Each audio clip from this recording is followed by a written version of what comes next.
నమస్తే, welcome to our channel. నేను నరేష్. ముఖ్యంగా బంగారం ధరలు బాగా పెరిగిపోతున్నాయి. 15-20 రోజుల్లో పెళ్లిళ్ళ సీజన్ కూడా స్టార్ట్ అయిపోతుంది. దీనికి సంబంధించి బంగారం రేట్లు అసలు 1,70,000 80,000 పెరుగుతున్న నేపథ్యంలో సడన్గా ఒక గుడ్ న్యూస్ అనేది వచ్చింది.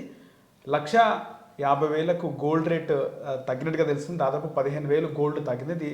ఇదే అంశం మనం మాట్లాడదాం. మనతో పాటు ప్రముఖ ఫైనాన్షియల్ అనలిస్ట్ రామచంద్రమూర్తి గారు ఉన్నారు. సార్తో మాట్లాడదాం. సార్ నమస్తే. సార్ నమస్తే సార్. పెళ్లిళ్ళ సీజన్ రాబోతుంది. ఇంకొక నెల అవుతే అన్ని పెళ్లిళ్ళే లైన్.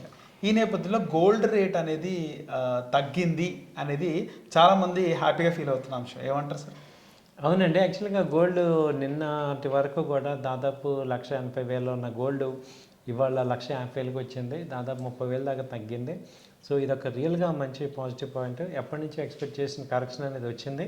సో ఇది ఇప్పుడు ఈ టైము కంఫర్టే. యాక్చువల్గా ఇక్కడి నుంచి మళ్ళీ ₹1,00,000 రావాలంటే చాలా టైం పడుతుంది కాబట్టి 30,000 తగ్గటం అనేది చాలా పెద్ద పాజిటివ్ పాయింట్. సో ఇది తగ్గే ఛాన్సెస్ ఉంది. ఇది ఒక బెనిఫిట్ అందరికీ కూడా. ముఖ్యంగా పెళ్ళిళ్ళ సీజన్కి కరెక్ట్గా ఈ టైంలో తగ్గటం అనేది చాలా మంచి పాయింట్. సో ఎప్పటి నుంచో నాన్ స్టాప్గా గోల్డ్ పెరుగుతుంది, అన్సర్టనిటీ అంతా పెరుగుతుంది, అదంతా కూడా క్లీనప్ అయి తగ్గటం అనేది మంచి అడ్వాంటేజ్. అంటే ఇప్పుడు 15,000 తగ్గింది కదా సార్, ఇంకొక 15,000 తగ్గే అవకాశం ఉంటుంది అంటారా? ప్రెజెంట్ అయితే అంటే లాంగ్ టర్మ్తో తగ్గేటట్టు. యాక్చువల్గా ఏంటంటే ఒకసారి కరెక్షన్ వచ్చిందంటే కొంతవరకు తగ్గే ఛాన్సెస్ ఉంది. ఇంకా తగ్గే ఛాన్సెస్ కూడా కనపడుతుంది, కానీ ఇమ్మీడియట్గా కాకపోయినా ఓవరాల్గా 1 మంత్లో అలా తగ్గే ఛాన్స్ ఉంది. అయితే ఇప్పుడు ఇమ్మీడియట్గా పెరగటం కూడా అందరూ భయపడతారు కాబట్టి ఒక రేంజ్లో ఉంటుంది. అంటే 1,45,000 నుంచి 60 వరకు కూడా ఆ రేంజ్లో ఉంటుంది. సో ఇది ఎలా రియాక్ట్ అవుతుంది అనేది రేపు మనకి క్లారిటీగా వస్తుంది. అంటే మండే మార్కెట్ ఓపెన్ అయ్యాక మండే ట్యూస్డేలో రియల్ క్లారిటీ వస్తుంది ఇంకా ఎలా ఉంటుంది కరెక్షన్ ఏంటని. సార్ రీసెంట్ టైమ్స్లో చూసుకుంటే గోల్డ్ అంటే 1,50,000 దాటి 75,000 పోవడం అంటే టైమ్ ఆఫ్ ఎంత స్పాన్ ఆఫ్ పీరియడ్ సార్? ఇది వచ్చి యాక్చువల్గా జనవరి 1వ తారీఖు ఇది 1,40,000 ఉంది. ఓకే. అక్కడి నుంచి ఇప్పుడు జనవరి 31 వచ్చేపాటికి 1,80,000కి వెళ్ళిపోయింది. మళ్ళీ జస్ట్ 2 డేస్లో మళ్ళీ 20,000 తగ్గింది. సో ఇప్పుడు 1,55,000 అలా ఉంది.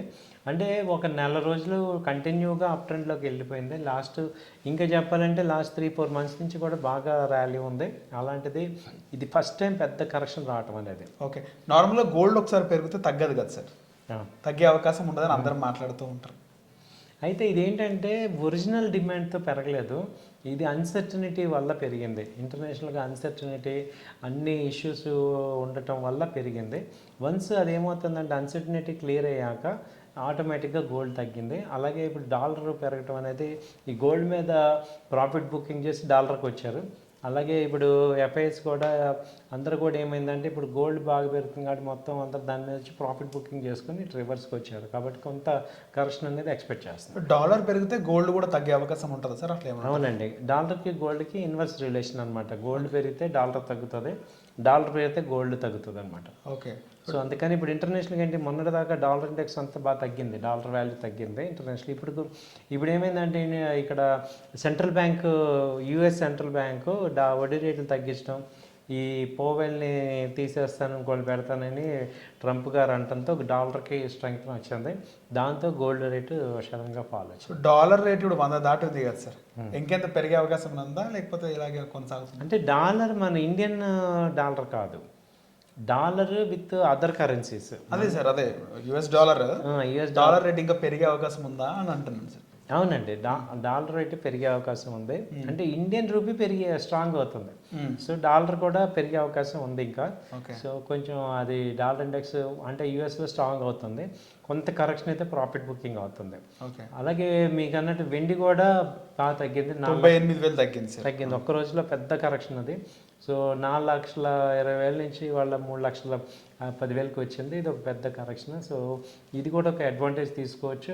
ఎప్పటి నుంచో రేటు తగ్గాలో చూసేవాళ్ళు ఇక్కడ ఇన్వెస్ట్ చేసుకోవచ్చు. కొంచెం అమౌంట్లో అని పెట్టుకున్నా మళ్ళీ over long term point of వ్యూలో సిల్వర్కి ఏంటంటే ఒరిజినల్ డిమాండ్ ఉంది కాబట్టి అది మళ్ళీ ఆ రేంజ్ రావచ్చు. సో చేసుకోవచ్చు, ఇంకా ఛాన్సెస్. చాలా మంది లైన్ కడుతున్నారు కదా సార్ ఇప్పటికే గోల్డ్ షాప్లోకి. 15,000 తగ్గిందంటే నాట్ ఏ జోక్ అని చెప్పి వాళ్ళని తీసుకోమంటారా? ఇంకొక 1-2 డేస్ ఆగి తీసుకోమంటారా? తగ్గే అవకాశం ఉందంటారా? ప్రెజెంట్ అయితే కొంత అమౌంట్ అయితే తీసుకోవచ్చండి, ఎందుకంటే ఇప్పుడు ఏ రోజు ఎలా ఉంటుందో తెలియట్లేదు. అమెరికన్ ప్రెసిడెంట్ ఏ రోజు ఎలా ఉంటాడో తెలియట్లేదు కాబట్టి ప్రజెంట్ మనం ఒక ట్రేడ్ 50% బై చేసుకోవచ్చు, తర్వాత ఇంకో 50% బై చేసుకోవచ్చు. ఓకే సార్, చాలామంది అంటుంటారు గోల్డ్ కొనేటప్పుడు బిస్కెట్ తీసుకోవాలి, ఆర్నమెంట్స్ కంటే కూడా గోల్డ్ బిస్కెట్ టైప్లో తీసుకోవాలంటారు సార్. ఎలా తీసుకుంటే బెస్ట్ అంటారు? ఇన్వెస్ట్మెంట్కి అయితే బిస్కెట్ బెస్ట్. బిస్కెట్. ఇప్పుడు కొనుక్కోవటానికి ఆర్నమెంట్స్ బెటర్. ఓకే. ఇన్వెస్ట్మెంట్ అంటే ఇప్పుడు trading for long term investment కానీ, లేకపోతే పిల్లలు ఒక 5 ఏళ్ళ పర్పస్, 10 years పర్పస్ అంటే గోల్డ్ బిస్కెట్ తీసుకొని పెట్టేసుకుంటే సార్. ఎందుకంటే అప్పుడు ఆర్నమెంట్స్ అన్ని మోడల్స్ మారుతాయి కాబట్టి ఓకే, అప్పుడు ఫ్రెష్గా తీసుకోవచ్చు, ఇన్వెస్ట్ లాగా చేసుకోవచ్చు. ఓకే. సో 2-3 days ఆగి గోల్డ్ కొనే వాళ్ళు కొనుక్కోవచ్చు అంటారు. అవును సార్. ఇంకెంతవరకు సార్? 4,40,000 కంటే తగ్గే అవకాశం ఉంటుంది? లేదు సార్, మ్యాక్సిమం అలా ఇంకో 10,000 తగ్గే ఛాన్స్ ఉంది. ఓకే, అక్కడితో సపోర్ట్ రావచ్చు. Right right sir, thank you sir.